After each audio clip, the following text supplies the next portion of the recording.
Hello friends. अभी हम देखेंगे ग्रीम्स ट्रायंगल के बारे में बातें। और जैसे कि आपने इकोलॉजी में पढ़ा होगा कि there are two major kind of species. One is known as R selection, another one is known as K selection. वैसे ही ग्रीम्स ट्रायंगल ये कहता है कि other than R selection and K selection there are other kind of species found in an ecosystem. R और K selection के अलावा दूसरे स्पीशीज भी इकोसिस्टम में हैं। जैसे कि तो उसने वो उसका इंटरमीडिएट स्पीशीज, उसने वो कंसेप्ट समझाने के लिए ग्रीम्स ट्रायंगल करके एक कॉन्सेप्ट दिया। So we will see this Grime's triangle. Here the triangle has C, S, I and R. I you will not be able to see, but in between CSR, that is I, the middle species of the triangle will be called as I. So CSIR you can learn in this way, and you are supposed to write low, high, low, high, low, high, low and high. Low should not be together.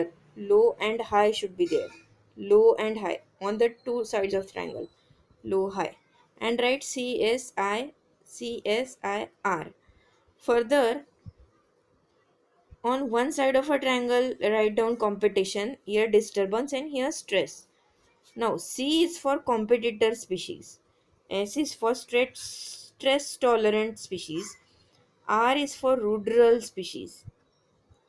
So, now if you see C here, C. So, C is competitor species. It can tolerate low stress and high competition. Low stress, इस side में stress है तो लो stress और high competition. वैसे ही अगर हम stress का देखेंगे, S stress species can tolerate high stress, low disturbance. Similarly, R stands for ruderal species.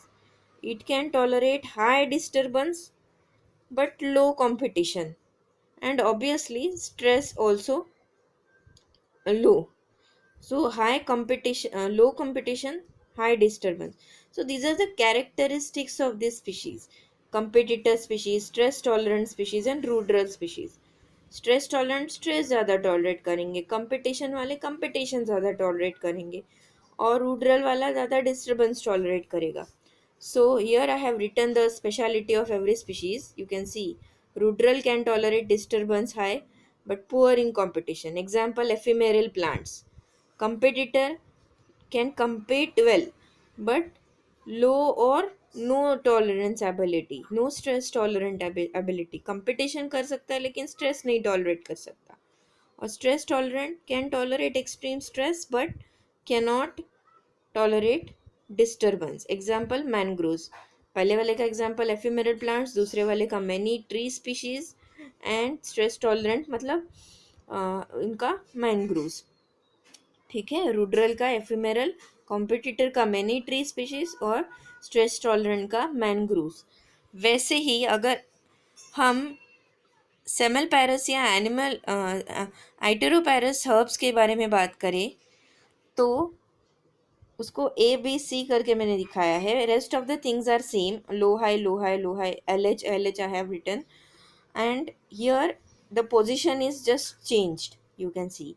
So these are the positions, and here the semelparous and iteroparous herbs lie. semelparous मतलब जो एक ही बार reproduce करेंगे लेकिन बहुत सारा progeny करेंगे, और आइटेरोपैरस मतलब बार बार प्रोजेनी प्रोड्यूस कर सकते हैं वो.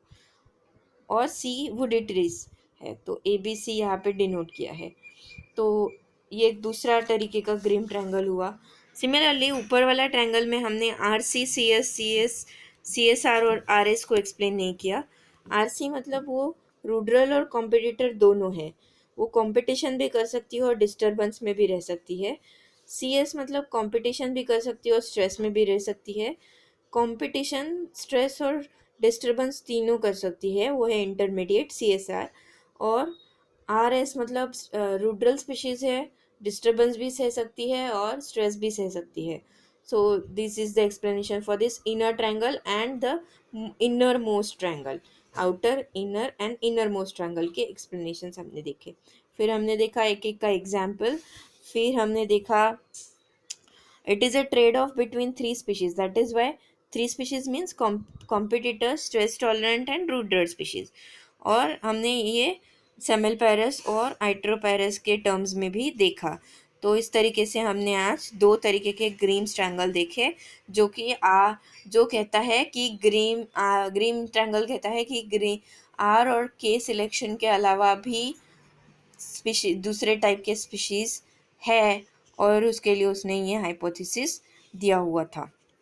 So thank you for watching. Stay connected.